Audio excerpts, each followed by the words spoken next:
It's story time. 47. My name is Phil, and you're listening to The Lip. Hey, everybody. Once again, you're listening to The Lip, and I have some unfinished business from the April Fool's episode. Fooled myself, actually. I got so enraged by the fact of the story that I told you, which was a fact about me losing 5 garbage cans to the garbage men, throwing them in their truck and driving away, that I forgot to give you the scoop on my Wendy's chicken tender story. Well, to make a long story short, that was a fact. I did, in fact, to just sort of rekindle that episode for just a second, I told the story of me going to about four, at least at least 3 or 4 different Wendy's restaurants to try to get the chicken tenders that they've been trying to sell lately. And for a long time, I didn't get them. I tried at least 8 times and I couldn't get my hands on a single tender. They didn't have them. They were out every single time I went. And I gave up. But to give you an update, it turns out that I was able to try them probably 3 or 4 weeks ago, which would have been, as you're hearing this recording now, on April 11th as it comes out, 2026. I'm recording this episode on March 28th. It's after midnight. March 29th, 2026. And I actually tried them and they were actually pretty good.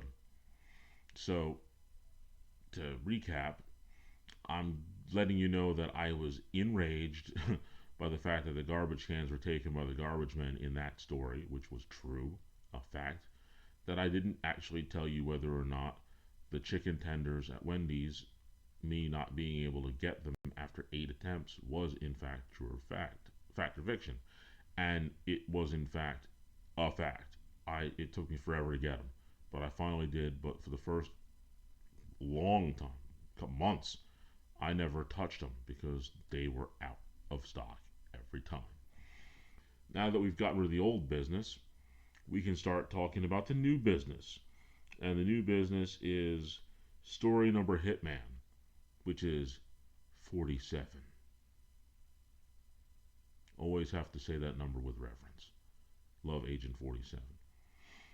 And I can definitely assure you that these stories, I believe, I don't think that I've told them in any regard, but I was inclined to tell the last story that I'm going to tell you today because I had a reminder about it, and it's just interesting that I believe that that situation is never going to really occur again. And if I did tell the story, it's somewhere throughout the archives of the story episodes, maybe even fact or fiction. But the first story that I'm going to tell you is one that was part of one of the other episodes that I did. Um, mm, what was it? Was it a Just Talking episode? Or. No, no. It was actually a fact or fiction episode, I believe, where I made mention of this story. But I don't believe I told the story in detail. And that's what I'm going to do here and now for you on this episode. I believe that was all the old business and the new business. And I think it's time to ring the bell and start the main event. All right. Story number 47.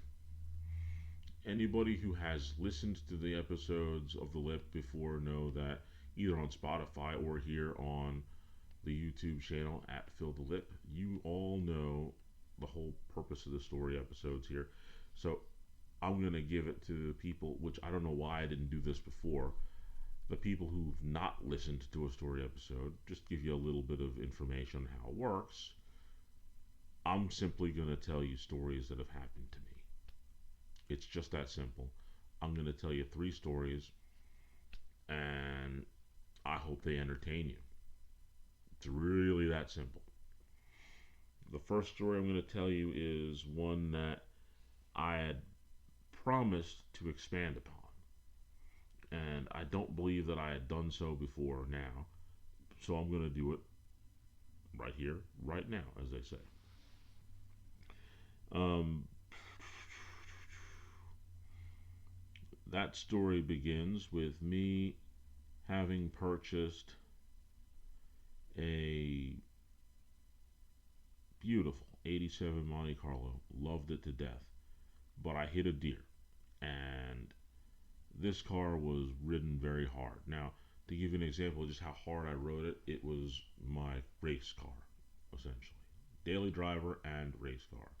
I'm going to admit to nothing except for saying that there is a possibility that at one time um, I engaged in activities of questionable legality regarding speed in my 87 luxury sport Monte Carlo.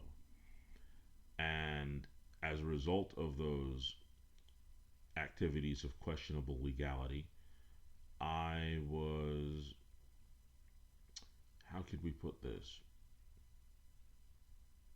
able to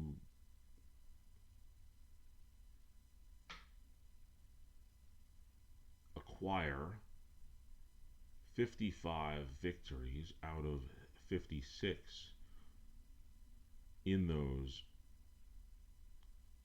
activities of questionable legality. But I hit a deer and did some damage to the front, and more so, a small hairline crack developed inside my radiator that I did not see.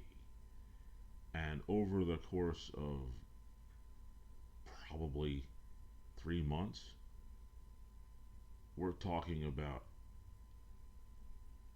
little drips, little drops of antifreeze would run out of that car until eventually, in the middle of a race, I was able to pull off the win. More skill and will than the actual vehicle itself.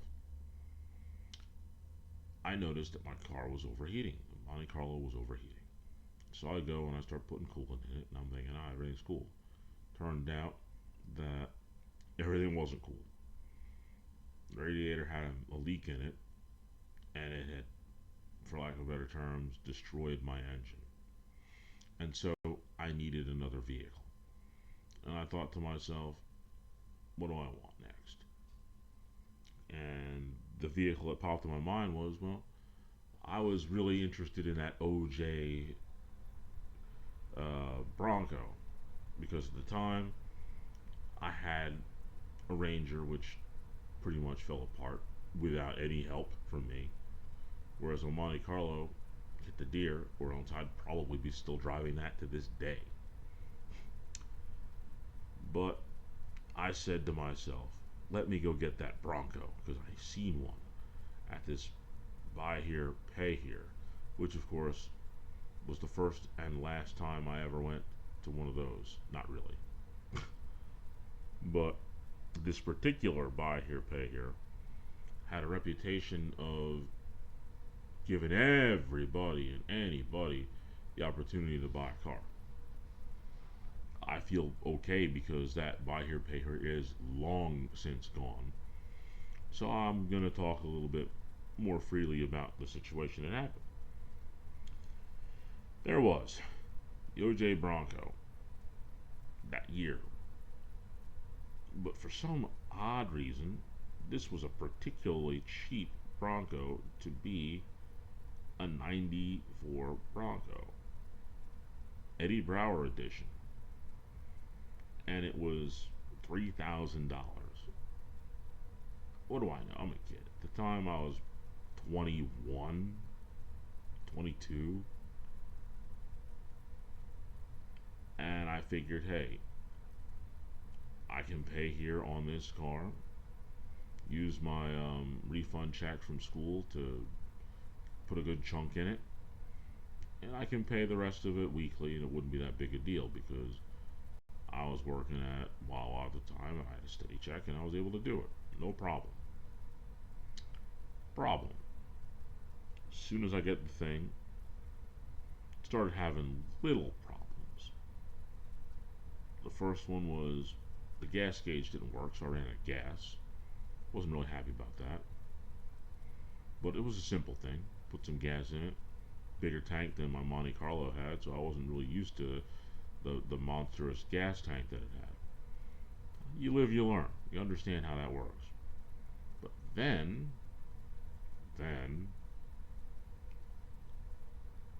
it started having some other issues of shutting off. And I couldn't figure out why this relatively good looking Bronco was having all these problems. Take it back to the place where I bought it, and they said, "Oh, we'll figure it out." And they didn't. And it started driving again. I drove it for a little while, and then I took it again, and it turns out that when I took it back to them, there was a massive drop in the oil pressure because the engine was no good. 351 Windsor. Piece of junk. And fortunately for me, I had signed up for a 50-50 when it came to engine or transmission parts for that car. What means is exactly what it sounds like. If there was an engine issue, I would pay 50% and they would pay 50%, and they would get the issue solved. Okay, fine. I'm willing to put up half the money for an engine. Now, the engine that I was looking for ended up costing just under $700. So I had to come out of $350 out of pocket, and they came out of $350, and then they installed it. Didn't charge me for the labor to put it in. It's a good thing they didn't, because they did a terrible job. Not necessarily because their poor work was that bad, but because the 351 Windsor was a piece of junk. This is now a second engine, the one that had in it originally, and then the one that I paid for half to put in. Now, it would have been one thing if I had the actual knowledge, other than just actually jumping in and actually being in more control of what I was doing. I didn't recognize that there was a lot of things going on with that truck because I never really paid attention to four-wheel drive, and that was no good. And the engine that I got was not a crate engine from Detroit, from Ford itself. And they got it out of a junkyard. And of course, that engine was no good either. So now I'm frustrated, and then more so, I'm angry. So, what does a young, angry guy do when he gets ripped off at a car dealership? He goes back to the car dealership and says, "Apparently, you sold me a lemon. Absolute piece of junk." The owner looks at me like, "You signed this contract?" And he started yelling at me, thinking that he was going to intimidate me into continuing the payments. I then noticed something when I was on my way in to talk to him. At this point in time, I paid about half, a little less than half, maybe $1,000 to $1,200 plus the engine. So I was into this truck for probably $1,800. But I noticed that they had a Camaro on the lot. It was black, just like the Ford piece of junk um, Bronco. In the midst of this guy nearly having a stroke yelling at me, I was just calm and calculating, and this was me at 21 thinking of this, just about to be 22. And then it hit me. And it hit me like a ton of bricks, actually. I couldn't believe it. I told him, I'm not paying another cent on this Bronco. There's one thing that's going to stop me from suing you right now for this piece of junk that you're trying to sell me. I told him, you will never see me again if we make this deal.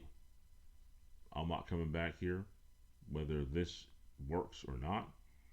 If you do this, you'll never see me or hear from me again. And I told him, you give me that Camaro. It's a black 86 Camaro. Only had a 6-cylinder in it. Wasn't that big a deal. It had T-tops, which was kind of neat. And I told him, you give me that Camaro that you just got traded in. Didn't have a price on it. You give me the keys and title to that car now. For the price, the money that I wasted on the Bronco. And we're even. There is no other deal to be had. If there is, we're past that point. Only thing I want is to drive off the lot right now with that car. As long as I can put the key in the ignition and start it, and it drives me out of this parking lot, you will never see me again.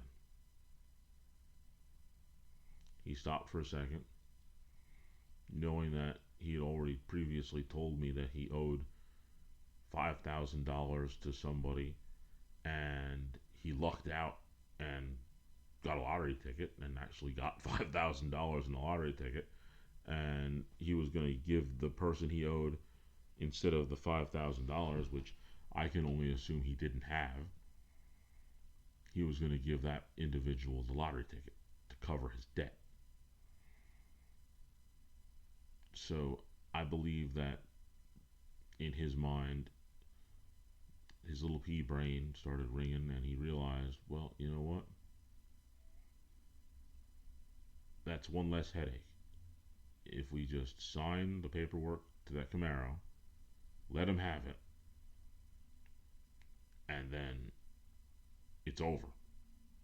I'll never see him. He'll never see me. We're done.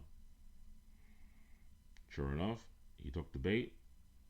I left the keys to that piece of junk Bronco there, and I was back in a Chevy, which was perfectly fine. It was good. I drove that car and had no issues with it. It was, except for the fact that it was a 6-cylinder and it was an automatic, but at the time I didn't know how to drive anything else, a no stick. But the 6-cylinder was the only thing that was a little bit troubling to me. Now, it turned out that my uncle had his Z28, magnificent machine, and he knew that that car was pristine, and he said, you can get rid of that other one and you can have the Z28 with the more power. So obviously I jumped on it. I kept the black Camaro around because I was learning how to drive the stick, and eventually I got it down, and I ended up driving the stick and loving that Z28 instead of the regular Camaro, which I eventually ended up just getting rid of at the same time as my Monte Carlo, right before we moved out of the area and to another apartment setup. But that's how I ended up buying that first Camaro.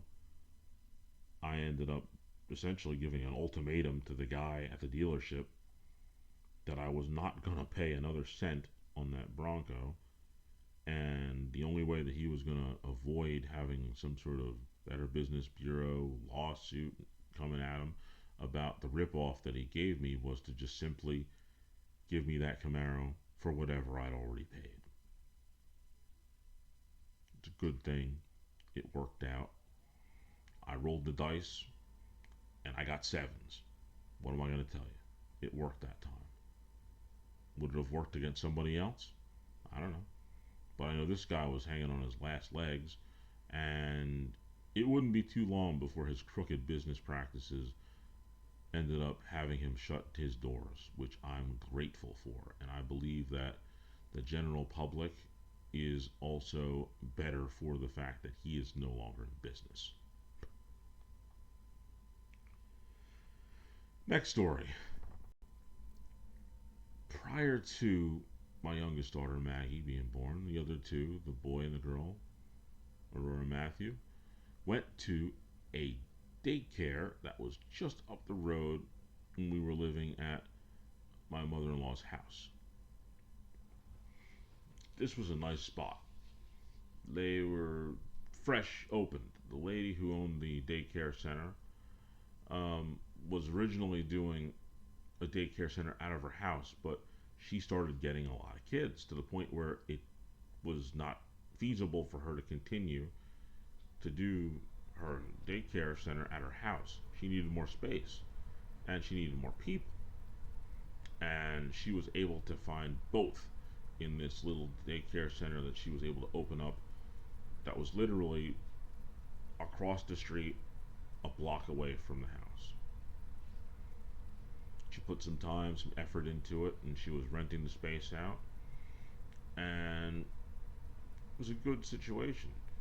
She had a uniform code that she wanted people to have, and we took the kids to that daycare because first it was really close, it was within walking distance, and they were at a point where the two older ones were comfortable walking down the street. And so I'd walk them there and walk them back, and that's where they went for daycare when I was going to work at,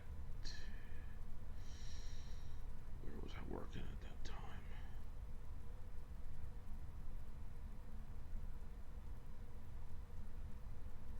Was it Pet Boys? No, they were.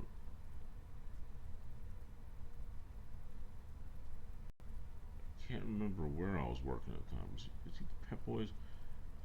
STS. They were a little too young for that, so it may have been. I can't remember exactly where it was. One of those shops. I can't remember which one. But that's not important. The important thing is that we were doing things and getting them to the daycare center. And it turned out that the worst case scenario happened. I believe at that point in time, 2013, 14.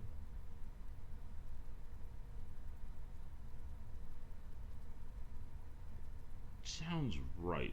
It was before they went into proper Head Start.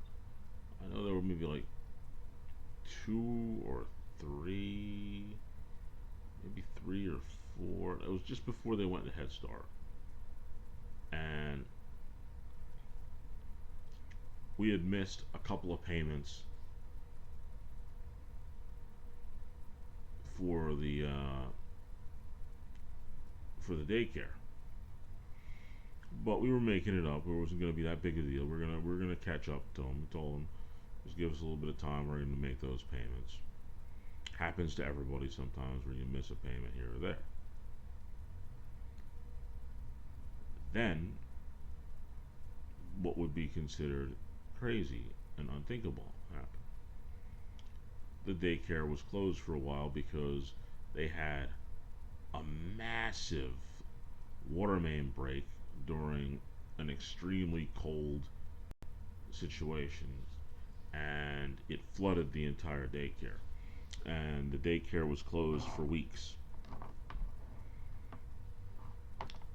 I ended up staying home for that time, and I was watching the kids myself. So I think I might have been in between shops at the time.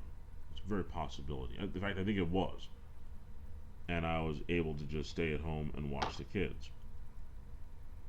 Now, the daycare owner had several clients at the time, a lot of them. It was a full house.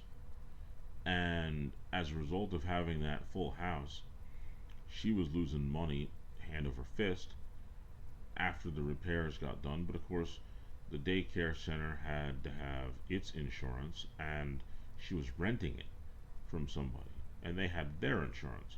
Now, I can imagine that she had to recover some from her the losses of some of her stuff because she had all kinds of toys and child things that they had in this daycare. It was like two different whole rooms that they had, one for really little kids and one for older, little slightly older kids.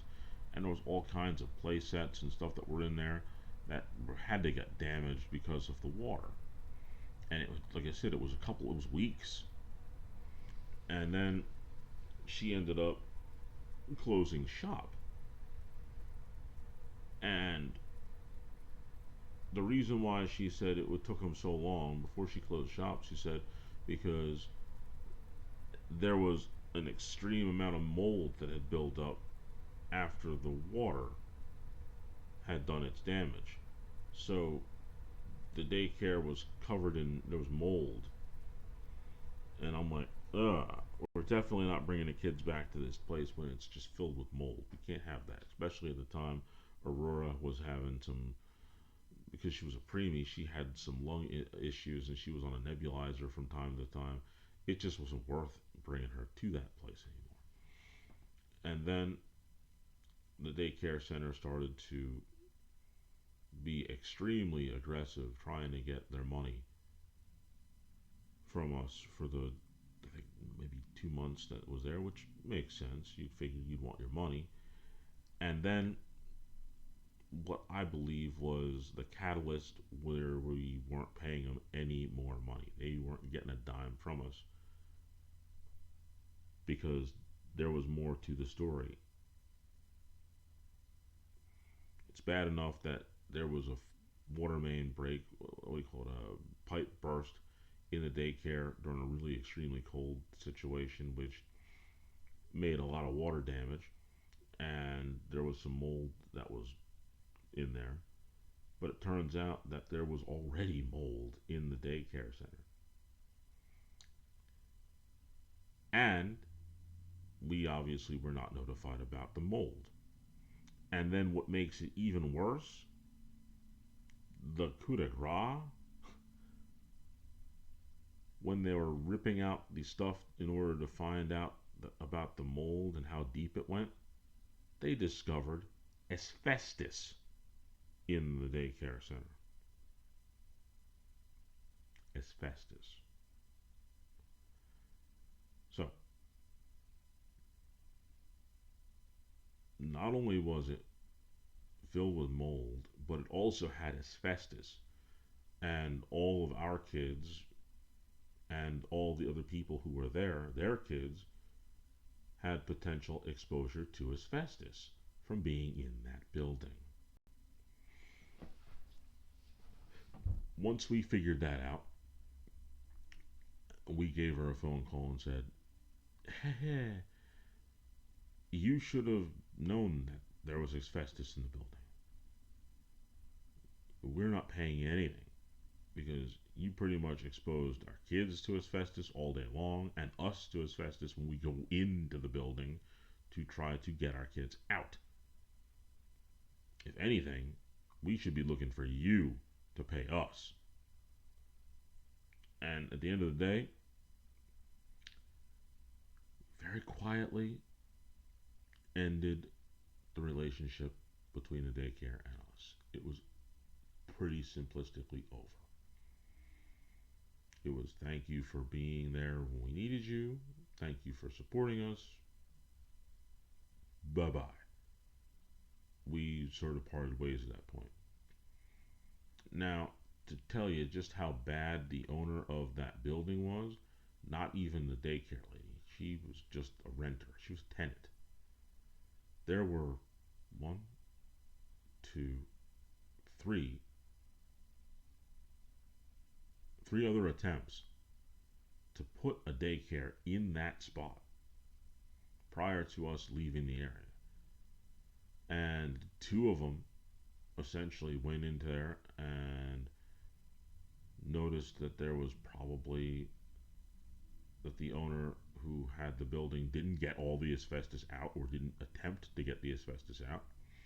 And the mold situation was probably so bad that two other places closed, went in there. They were beginning operations. They found how bad it was, probably got their money back, maybe even sued the owner. I don't know. But they moved on. Two of them did. And then a third one sort of went there and they were determined to stick it out apparently. And they were there for a little while before we left.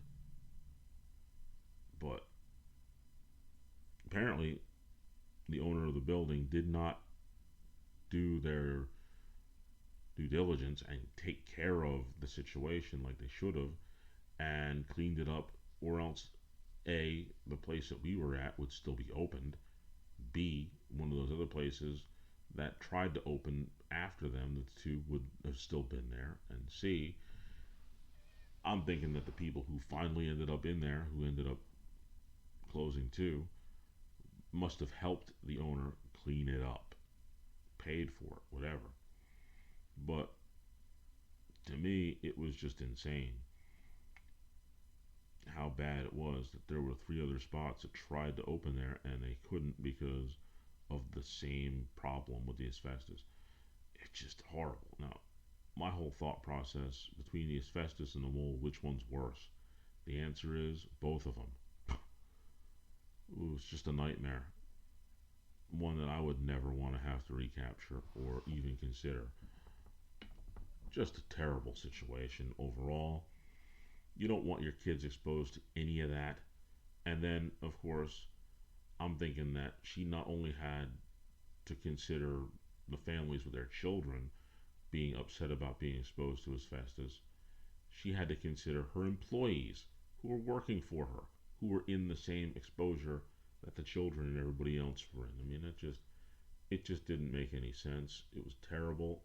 The whole situation was just bad. And the owner of the building, boy,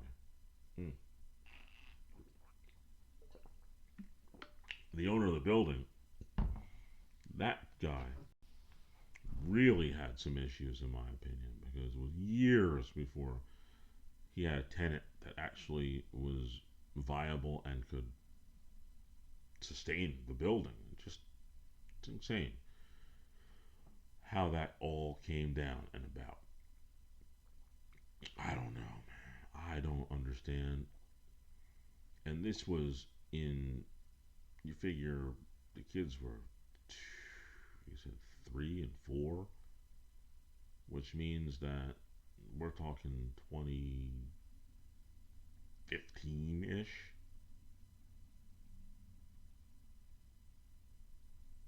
Yeah, 2015, somewhere in that neighborhood. It's not like we're talking about 1970 where nobody really knew how deadly asbestos was. We're talking well after there was class action lawsuits and things like that. So the fact that the best situation that happened for everybody is that the pipe burst so that we could find out that there was still asbestos in the building and we're able to get rid of it. Talk about crazy. But that is a situation that I'm glad didn't go sideways when it really could.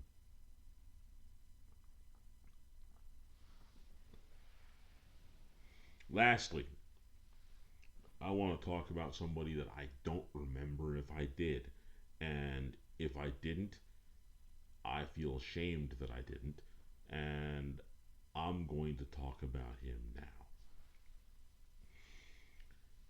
When I started working at Wawa, in a very small store, not one of those ones at the gas stations.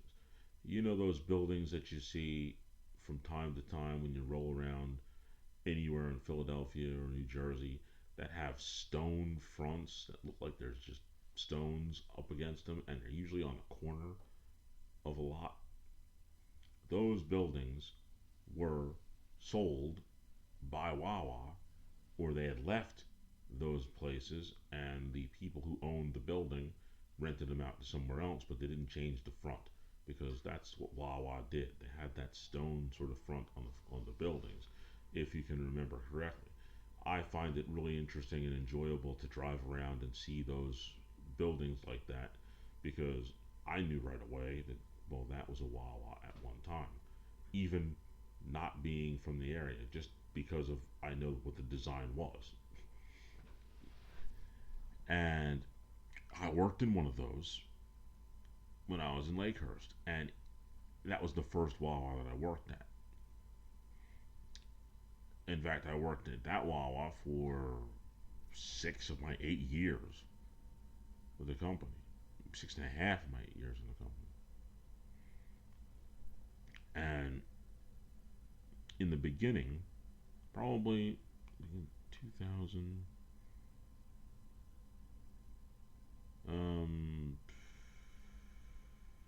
2002, yeah, still there. Three, it feels like he was there up until about 2004. Before I broke my ankle, he was gone. And I believe he was there before I got sick. He was still there. And I got sick in 2003. Trying to pinpoint exactly when. But between 1999, for certain, when I started working there, and 2003, absolutely, somewhere in that neighborhood, because I'm thinking about the people that I worked with, and I knew that they knew him. And 2003 sounds about right, because when I got into management, he was there, but I don't remember him being there after I got sick. So that sounds about right. I think like 2003, 2004 was the end for this gentleman. His name was Harry.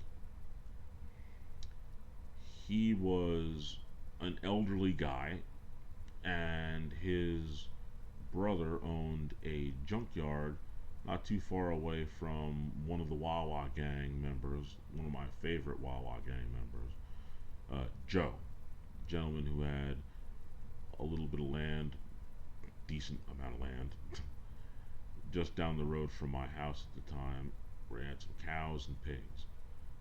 His brother owned a junkyard who had a big piece of land as well. But Harry was a guy who didn't get along with his brother or most of his family, which is kind of crazy because a lot of them were very, very close, but he was sort of on the outs. Partially because he was having some cognitive issues. He was definitely forgetful. He would have cases where he would ride a bike all the time, all the way around the little town of Lakehurst. And sometimes he would forget where he left his bike. And when he did that, he would then go to the police thinking and telling them that somebody had stolen his bike.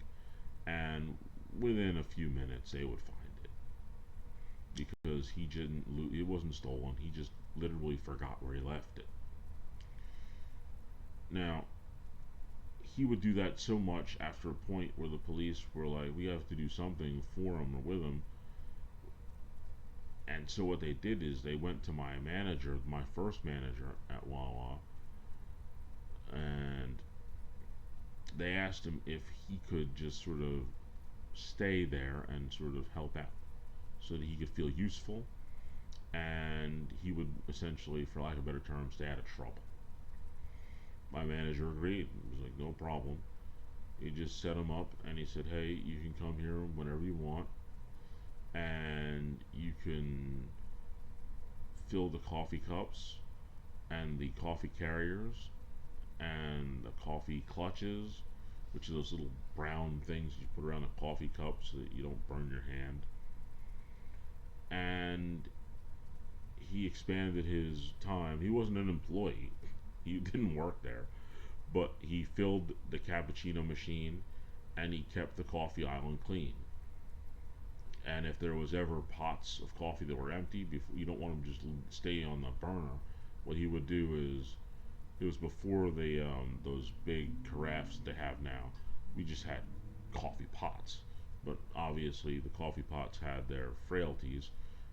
You can only keep a coffee pot filled with hot liquid so long. Plenty of times, the coffee pots would just break because of the heat exposure, and we were always replacing them. And sometimes it would break if a customer had them, just blow out. Not a good thing. It's kind of dangerous. Glass and hot coffee, it's a problem. So they got rid of him. But he would take them off the burner so that we would be able to refill them. And he did that, like I said, between a minimum of 1999 when I got there until 2004 ish when I was in management after I returned from being sick. I believe it wasn't long before that. Now, he was very, very useful and very, very helpful to us, but he had one really strange and almost horrible thing that he would do. The man had some definite insomnia, and he would drink a lot of coffee on top of the insomnia. Why do I say he had insomnia? Because he would show up, and sometimes he would be there, and usually when he would start, he would come in during the shift that I usually worked, the 3 to 11 shift. He would come in sometime around 4 or 5 o'clock, and he would go stand in the coffee island and he would wipe up stuff and he'd stay there. And when he got there around 4 or 5 o'clock, he would stay all night long and into the morning. He'd still be there. And then it would be such a situation where I would have seen him when I would be leaving at 11, and I'd come back in at 3 o'clock, and Harry would be there. Just right there on the coffee island, still awake, no chair, standing up the entire time. And what he would do is just that. He would just be standing there wiping off the coffee island, filling up the coffee clutches, filling up the cappuccino machine. And like I said, he would have been there when I left, and then when I came back, he was still there. And I asked one of the guys that I worked with, it's like, he came back? And he told me, he didn't come back, he never left. So he was there from 5 o'clock until at least 3 o'clock when I got there. And then he'd be there until the overnight. Like, sometimes he would stay in the store for 2, 3 days. I mean, 2 or 3 days. And I'm not exaggerating it. I would come in, I'd be leaving, and I'd have a day off. And he'd already been there, like when I got there at 3 o'clock. And then I would have my day off, come back at 3 o'clock after my day off, and he'd be there. And some of the other people who worked with me would tell him, hey, maybe you should go home and get some sleep. Sleep. And that's when I discovered that he had been there, standing up, drinking coffee, filling the coffee area from before I got there and worked my day. And then I had my whole day off and I came back and he was still there like 2 days later, 2.5 days later. Because when I would get there sometimes he'd already have been there all morning. And then he'd stay all day and all night, and then he'd stay all day and all night for like days. It's crazy. Absolutely crazy. The endurance that man had. I'm guessing a combination of He didn't have anywhere else to go. He didn't have anywhere else to be. He didn't want to be anywhere else, and he had coffee. We made sure to feed him. Somebody would get him a sandwich. He'd have a donut. The boss would take care of it. But he would be there all day, for days. Days. When I say days, I mean days. Like I said, he would sometimes show up there and he'd be there for like 3 days. Just days. Just standing there at the coffee island doing his thing.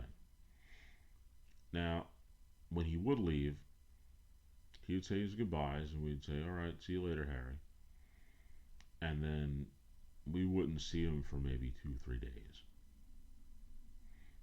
because he would be home and he would just be conked out, which would make sense because the man was awake for like almost 36 hours, 40 hours, just awake.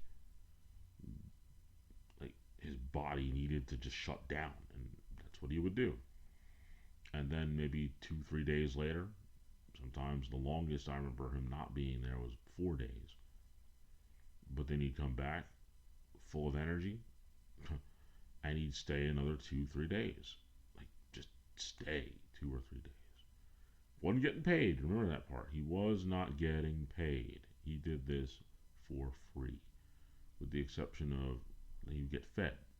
That's what it was. Just bonkers. And then the sad day came. He didn't pass that I knew of, but it's safe to say that by now he most likely has passed on because this was 2004. He was, like I said, he was an elderly guy, and he had a person who was sort of keeping an eye on him, a customer that we knew. I don't know if he was related to him or if he wasn't, but he ended up having Harry put into a nursing home, and it was, like I said, it was sometime around 2003 when I came back from being sick, or 2004 when I was there more steadily. But whatever the time period was, it was somewhere in there. Harry went to a nursing home, and that was the last that I saw of him. Um, Very strange situation, but he was a decent guy. He would talk to you sometimes. We would try to talk to him. We would say, "Hey, what's going on?" And he would always talk to the customers, and the customers felt comfortable around him because a lot of them were locals and they knew him and they knew what his deal was, and they accepted him for what he was and what he was doing. And he just had his place right there at the store. Now, I know for certain that if he were around, he wouldn't have that same deal at one of these bigger stores because essentially, which is kind of crazy, they have those whole coffee island setups the way they have it, and those people do nothing but take care of the coffee. So they would take care of the coffee and the coffee island. He wouldn't be standing there sentry waiting to do all that stuff, wiping down the soda machines, stuff like that. He did. Somebody else would already be being paid to do that, and sweeping up every once in a while. There's a facility maintenance manager who does all of that, and they wouldn't let him out of the fuel cart. I don't believe. I would hope not. So he pretty much would have been a relic from Wawa past. They wouldn't be able to do anymore. But like I said, I don't know if I told Harry's story that, from my perspective, so I'm doing it now because, like I said, it was something that was interesting, and I'm glad that he helped me out a great many of deals when I was working at the store. I'll certainly tell you that I made sure that he ate if he was hungry. I made sure that if I thought he had been there a couple of days, I would suggest that he would go home as well. When I got into a position of management, but he was a good guy. And on that note, I'm gonna ring the bell for the main event, and I'm gonna go into the spear of the week. It's crazy. Here it is, April 11th. As you're listening to this, I'm recording this on March 29th, so I'm getting ahead of the game a little bit. But the spear of the week would have to be, again, the garbage men. Why are they the spear of the week? Because I was so enraged and enthralled by the nonsense that they created that I forgot to tell you one of the fact or fiction answers because I got so aggravated because of thinking about the nonsense of those garbage men taking five of my trash cans. Spear of the week, still the garbage men.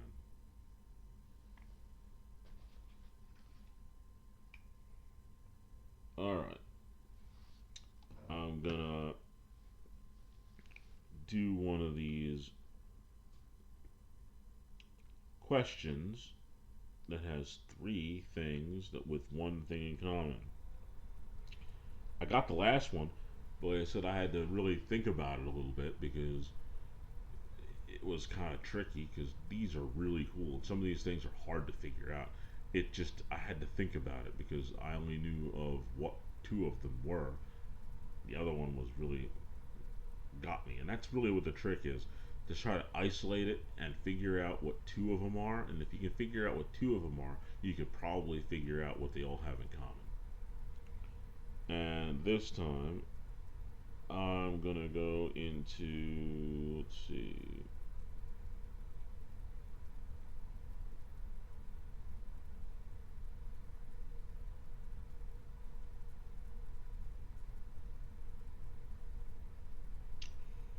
Let's see.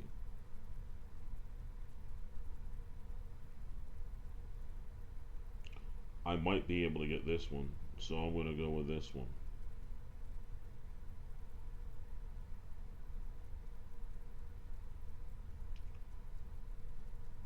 Uh,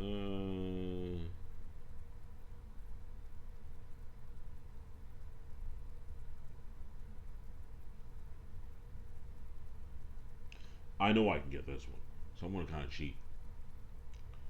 A baseball game going into the top of the 10th inning. A football game going into sudden death. A tennis game at deuces. At deuce. And I'm going to say that all these are overtime. And I feel pretty confident with it. And I was wrong. I went too quick. I said that the answer was that all three of those situations, a baseball game going into the top of the 10th, a football game going into sudden death, and a tennis game at deuces. I said that they were all going into overtime, but I was wrong because they're not going into overtime. A football game is only going to go into sudden death. A baseball game is only going to go into the 10th inning, and a tennis match is only going to go into deuces when the score is tied. Missed it, but here's one that I'm going to be able to get.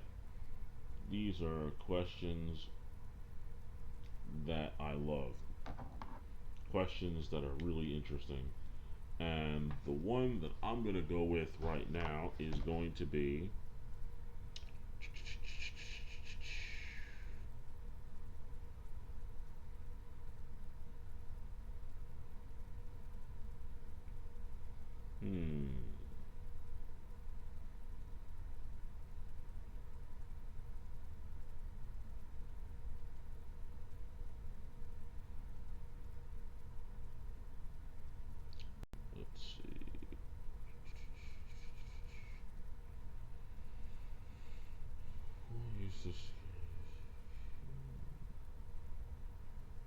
Here we go. No, I don't want that one.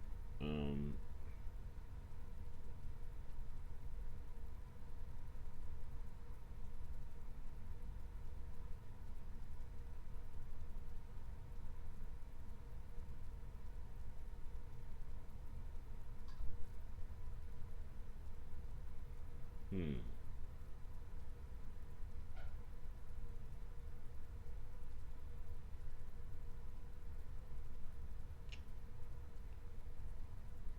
Thought I saw one that I liked.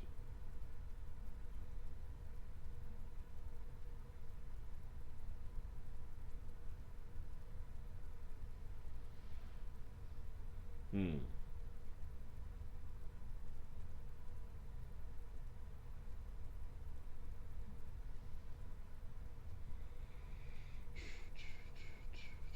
Here we go.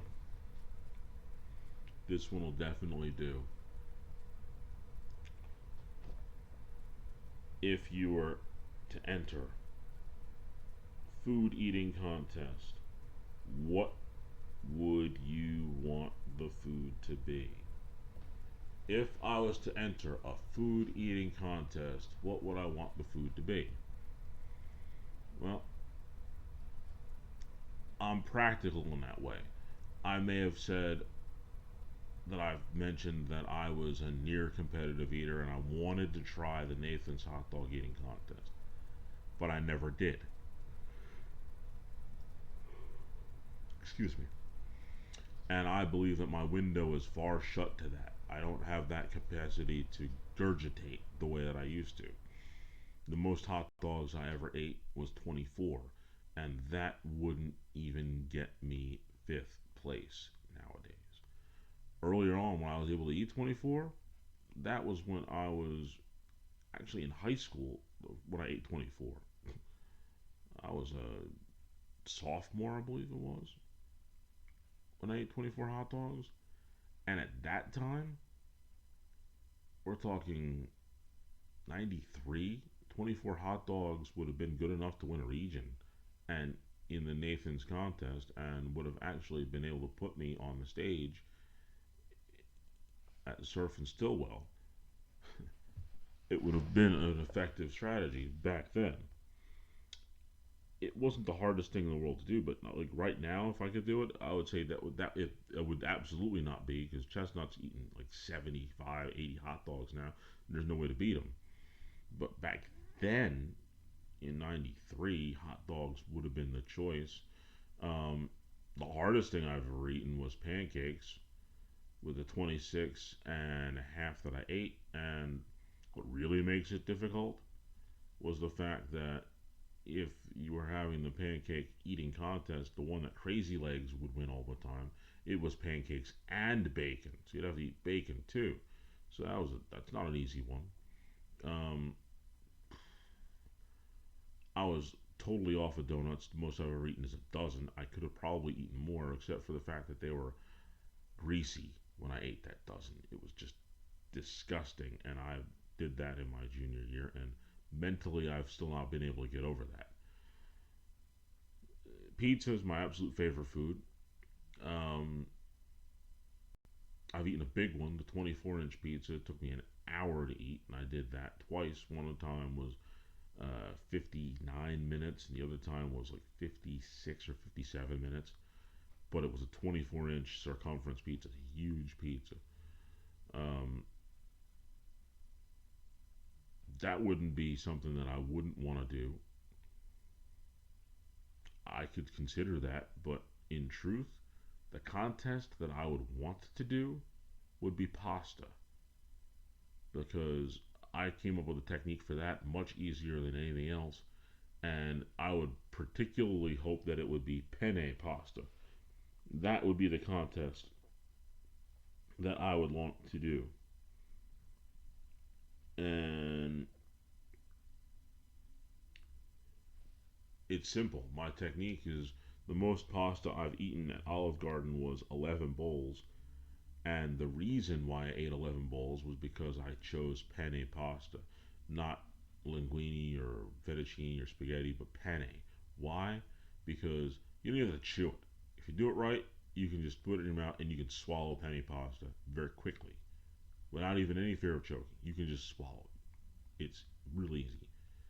And that's how I was able to eat 11 bowls of that, because I was able to just simply just in mouth, inhale, swallow. No chewing at all. Of course, because I like the sauce, I would chew it a little bit, but if it was a contest, there would be maybe 2 bites, swallow, if that, because it's so aerodynamical and we call it syringical. It's circular. It just goes right down, and the sauce acts as a lubricant. So, if I had to pick one, it would definitely be penne pasta. Now it's time to finish off the show in the best way that we can. And how will we do that? By letting you know that you can check me out on Instagram at Philip Henderson 5102. And I would beg you and implore you to join us on the Facebook group. Join us on the Lit Facebook group. There's always room for one more. Always. I also want you to like and subscribe to this channel at the Lip, because this is where the show is at, and all the support you can give, I'll take. Um, it's now time for the words of wisdom, and I'm looking to see what it's gonna be. Let's see.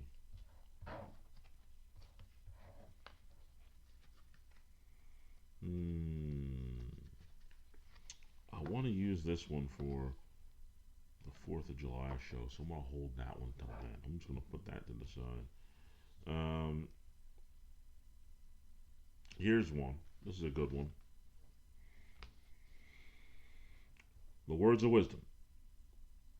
The word that I find is the most uncomfortable is hello, because it could lead to your best friend or your worst enemy, and you will never know which the first. You'll never know with the first time you say it. Let me do that one more time. The word that I find is the most uncomfortable is hello, because it could lead to your best friend or your worst enemy, and you will not know which the first time you say it. Let that sink in. Hello. One more time, because I really like this one.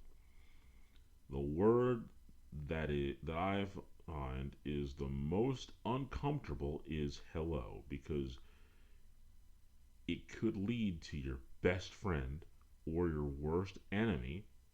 You will not know which the first time you say it. I love